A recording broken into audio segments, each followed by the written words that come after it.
Época Antigua Grecia.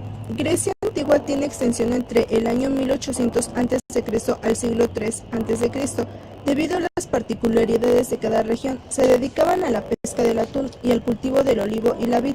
Los originarios de la región griega fueron los cretenses. Durante este periodo, el territorio griego tomó atribuciones egipcias y de las culturas del Asia Menor.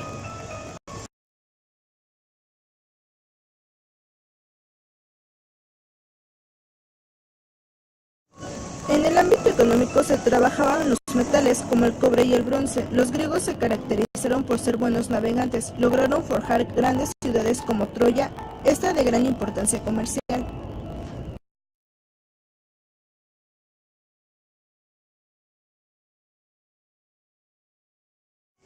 Educación en Esparta y Atenas.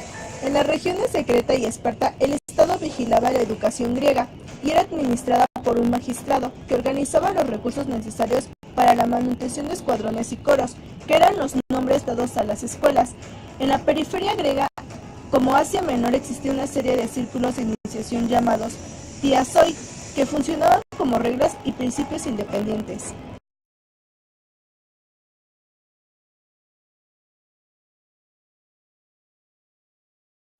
En Esparta la educación dura desde los 7 a los 20 años. Es obligatoria y sometida al control del Estado y colectiva. Es un adiestramiento que tiene por objeto formar ciudadanos sumisos y soldados que muestren constantemente su espíritu de disciplina y su destreza en el combate.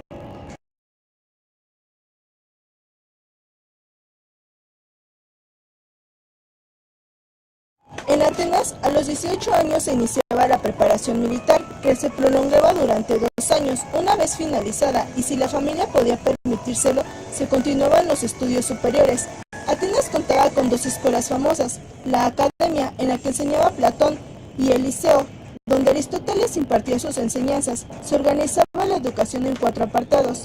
Primer apartado, acústico, incluía la música, danza, poesía y gimnasia. Segundo apartado, ciencias de la fe. Tercer apartado, matemáticos físicos. Cuarto apartado, estudios filosóficos.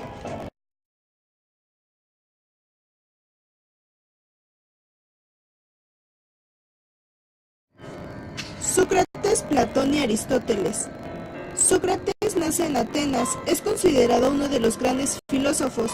Su reflexión se centró en el ser humano, particularmente en la ética, y sus ideas trascendieron a dos grandes pensadores que fueron Platón y Aristóteles, quienes contribuyeron a la historia de la filosofía de manera significativa.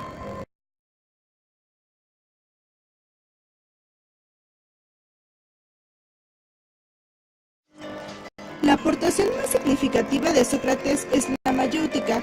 Él se habría dedicado a caminar por las plazas, mercados y gimnasios de Atenas, donde tomaba a jóvenes aristócratas para conservar con ellos y para sostener largas charlas, descubriendo así la esencia de su sistema de enseñanza.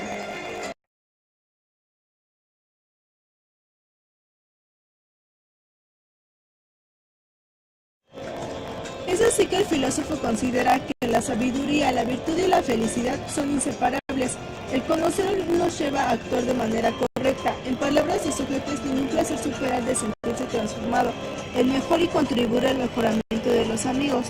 La vida virtuosa lleva al equilibrio y a la perfección humana, a la libertad interior y a la autonomía respecto a lo que nos esclaviza, y mediante ella se consigue la paz del alma, el gozo íntimo imperturbable, la satisfacción interior que nos acerca a lo divino.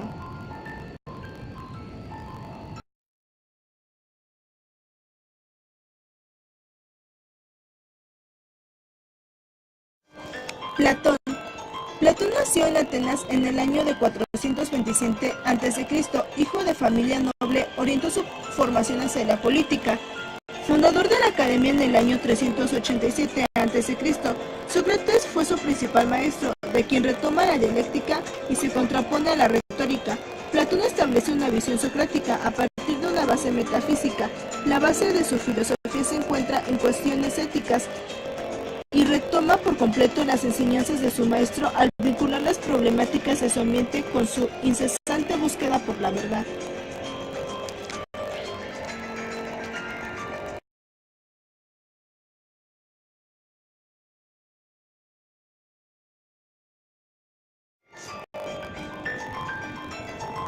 Platón establece que los deseos que se generen en el hombre deberán ser a partir del conocimiento, que lo guiaría hacia la correcta conducta. Esto a su vez permitirá que la parte racional predomine y se cumpla con el primer postulado que establece, que es a partir de las ideas que se generan los objetos y los sucesos. Lo esencial del hombre recae en su capacidad de razonamiento, pues en esta se establece una perspectiva totalitaria sobre la vida humana, mientras que las otras partes se componen el alma. El impulso y el deseo atienden a una visión parcial de la realidad y momentánea.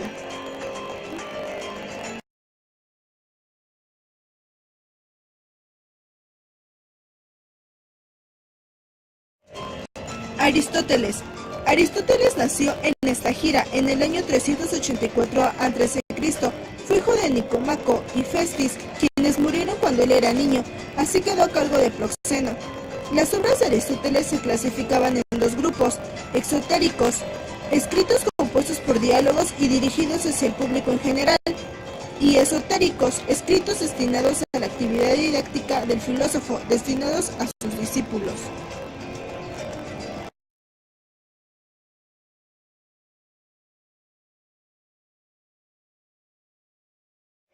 La existencia humana, de acuerdo con Aristóteles, parte de la vida, y ésta la entiende a través del movimiento y la capacidad que establece el sujeto para realizar acciones y conductas por sí solo. En esta concepción diferencia la materia y la forma, entendiéndose la primera como corporalidad y la segunda como el alma humana. Su concepción del alma se sitúa entre la oposición de los presocráticos y la de Platón, es decir, entre la visión física y la de las ideas. El alma se estructura como algo inherente al cuerpo, no es una sustancia sino una forma del ser vivo.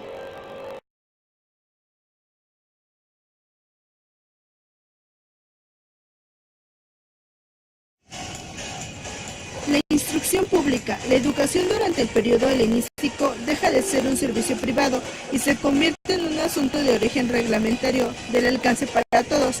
Es entonces la ciudad la que se encarga de hacer un apartado administrativo, que resulta indispensable para dejar en manos de los municipios el tema educativo.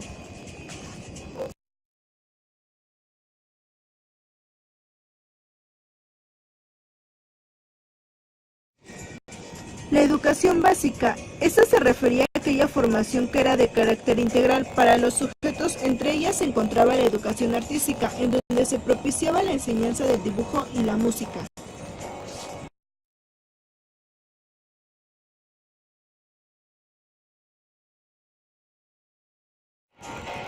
La educación básica del ciudadano griego abarcaba la gimnasia, la música, la gramática y el dibujo. Por último, los sócrates sociales que quedaban al margen de la educación eran los esclavos, quienes no eran considerados ciudadanos con derechos políticos.